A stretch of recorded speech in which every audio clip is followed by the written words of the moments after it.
In today's video, I'm going to teach you how to use Airtable for beginners. Start by opening your browser and searching for Airtable. Click the official result to go to airtable.com. This takes you to the homepage where you can either log in if you already have an account or sign up if you're new.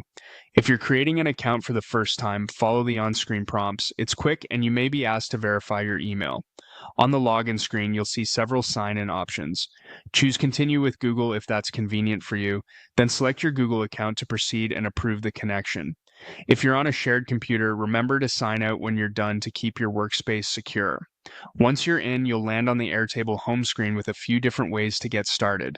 If you see Start with Omni, that's a guided builder where you describe what you want to create, like a lightweight CRM, a content calendar, or a project tracker, and Airtable will generate a starting base for you.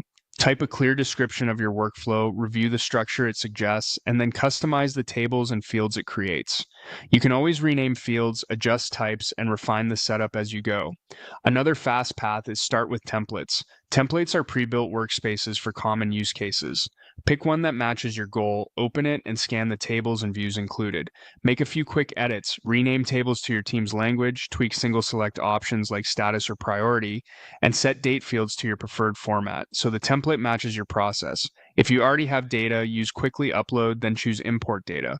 Drag in a CSV or Excel file or connect a Google Sheet. In the import dialog, map each column to the right field type, such as text, number, date, or single select. Check the preview carefully for column headers, date formats, and any stray characters.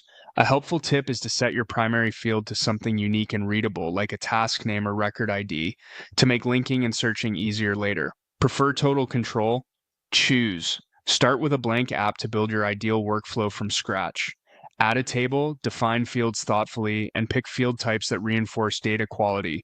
For example, single select for status, date for deadlines, and attachments for files. Keep names simple and consistent, and rename your base to something meaningful so teammates instantly know its purpose. That's it. You've signed in and explored the main ways to begin: a guided build, a template, an import, or a blank canvas. Pick the path that fits your starting point and begin shaping Airtable around the way you work.